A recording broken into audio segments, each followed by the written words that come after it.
You look fantastic. Thank you. How tall a guy are you? 6'3". 6'3"? Yeah. How much do you weigh? Not sure. I've been on a pretty strict vegan diet for the last 3 months. Well, you look fantastic. Thank you. And, yeah, vegan means no cooked food. Is that what it means? Well, not necessarily not cooked. I've been on basically plant-based diet. Plant-based diet. So you would be eating the post-honey crunch basket of... Not unless they're whole wheat post crunch That's what they are. bunny. Sure, that's exactly what they are. No, I've been eating mostly oatmeal for breakfast. For breakfast? Yeah, sure. mango, banana, blueberries, dry oatmeal. What do you do? You miss anything oat milk. on the diet? Do I miss anything? Yeah. Man, meat. Yeah.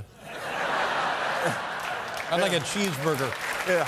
Not a minute of the day that I wish Yeah. I didn't have a cheeseburger. Yeah, when I see the word chicken, I always think of how would I like to have it if I was going to have it. I tell you, there's a place in Texas that every now and then sends in barbecued brisket. Oh! I know. I know. It's unbelievable. That's one of my favorite things. It's fantastic. It's one of the things that when I was in Baton Rouge shooting a film, Whole Foods actually sells barbecue brisket. Oh my God, it's so good. And it just smells up the whole store. It's, you just gravitate to it. Yeah, I mean, if you're an omnivore, which I believe humans are, well, go crazy. Barbecue everything and eat it. Now, you have a different hat on tonight. Yes. Because it's a little cold. chilly? It's very cold here. I've been in Germany since August and not this cold. What were you doing in Germany? I was shooting a film called The Big Game, another one of those President in Jeopardy films. Seems like, you know, all the presidents now seem to be black. Me, Morgan, Jamie. So, the one that's actually the president.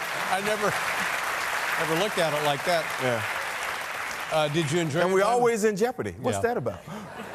But is that where you got hurt? Yes, that's where I separated my shoulder. What does it mean exactly? Anatomically, what does it mean? Anatomically, what happened is I was flipped from a height of about 7 feet out of a freezer, which is supposedly attached to a helicopter flying through some woods. And they had a camera on one end of the freezer, I was in the other end, and the stuntman jumped off the freezer, the camera flipped the freezer, I went flying out of it, and I landed on my shoulder.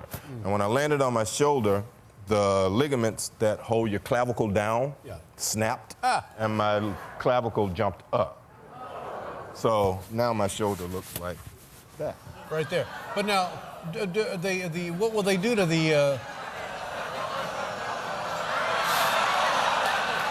What will they do to fix that? Is it fixed? Actually, it's a class 3 separation. Quarterbacks have it a lot, and baseball players, and they can push it down, screw it in, and do all this other stuff to it, but it'll take me 6 months to heal, as opposed to it's now just ugly.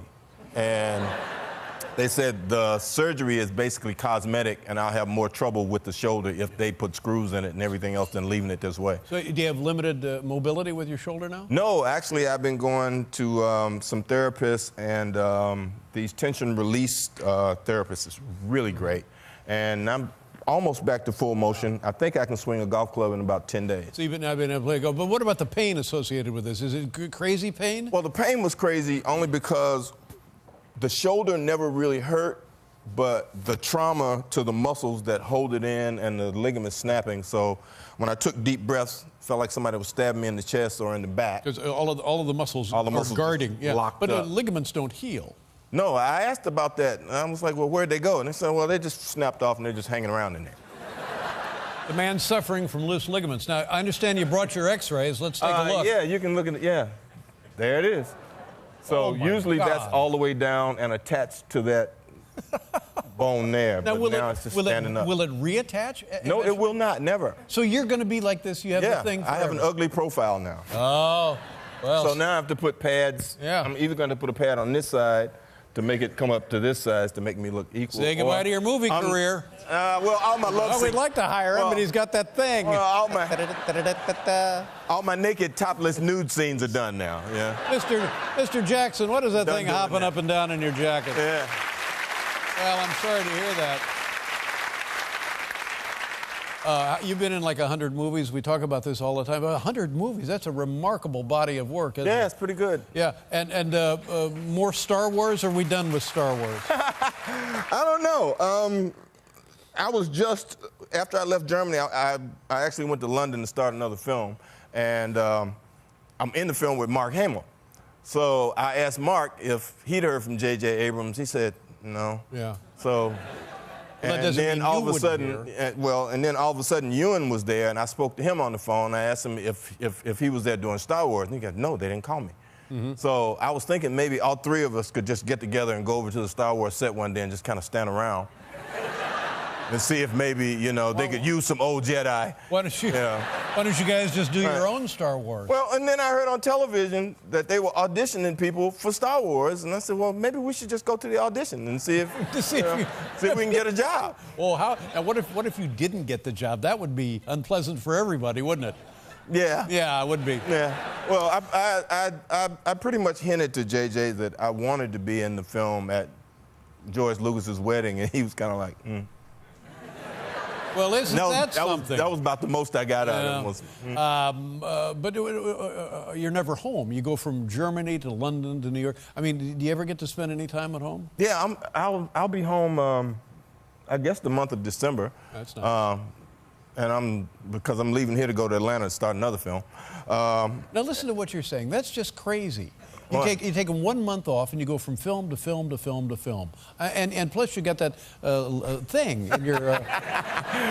Well, I mean, I love my job. I'm fortunate enough to be sort of in demand, and I get to choose some interesting things to do. Right. And hopefully that will. What about continue. your family? Do they go to London and Germany and Atlanta with you? Sure, if they want to. But my wife was doing a play here in New York when I left to go to Germany. My daughter was working on Top Chef at the time. Now she's doing a new show called Food Court Wars for the Food Network.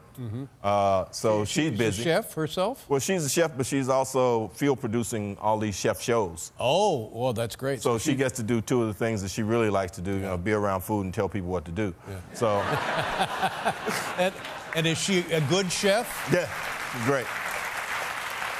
At what age, when she was a kid, did this sort of come to the fore as an interest for her? I'm not sure. I think she watched her mom cook a lot in the kitchen, and her mom's a really great cook, and she never uses cookbooks or anything, so she was just trying to pick stuff up. And at a certain point, when she grew up, she started talking about being a food critic. And in order to figure out how to really talk about food in intelligent ways, she decided to go to cooking school. Yeah. And once she got to cooking school, she decided she didn't want to do that anymore, but she also didn't want to stand up in anybody's kitchen. And she got this other great job at ESPN for a while, producing and doing stuff. And now she just combined those two things. That's fantastic. It's great. This is wonderful. Can she make brisket? Yes, she can. Yes, she can. That's exciting. Yeah, she's a carnivore. Yeah. Now, this is what I would like my son. Maybe he would go into this, so I don't have to worry about cooking or feeding myself anymore. That would be great. I'll pay the kid to cook for me. Well, you got wheel Dad in. It's time to eat. Now let's talk about Old Boy. This is one of those graphic novels. It is a reversion of an earlier film. A Korean film. A Korean film 10 years ago. And it's a very complicated story, isn't it? Well, it could be complicated. The simplest way to explain it is there's a guy who gets drunk and kidnapped. And when he wakes up, he's in what he thinks is a hotel room, and he thought he'd been with someone, but he ends up in this room for the next 20 years, not knowing why he was picked up or why he was kidnapped or what he'd done. And then one day somebody just lets him out, and he goes about the business of trying to find out who kidnapped him and why. Right. And you are the mastermind. I'm the guy who runs the place that he's locked up in. But it's not a real prison, is it? The whole thing is sort of a setup. Well, yeah, it's a real place where people send people to be held for certain amounts of time. Okay, sure. But not just a legal it's not a legal jail. It's a No, just for fun. It's a revenge jail. Yeah. It's an amateur You know, jail. if you had somebody you really didn't like and you just wanted to get them out of your way for a month, we keep them. That's right. Okay. Or 20 years. All right. Well, leave me your card. All right. Let's look at a clip. The film is Old Boy. Oh, Spike Lee. Spike Lee is your director here. It opens November 27th. Let's take a look. Watch. What are we going to see? Do you know? This is when I go to, Josh Brolin is the guy. Oh, he's good. I go to his girlfriend's house because I've discovered where he's gone because he did something really nasty to me. All right, let's take a look. Oh, you see what I'm saying? There you go. Happy holidays. Yeah, got my nice Santa coat on. Yeah, that's right. You can see it right after Thanksgiving, November 27th. The Old Boy. This is Samuel L. Jackson, ladies and gentlemen. We'll be right back with Chris Matthews. Good to see you again. My pleasure. I'm sorry about that. Oh,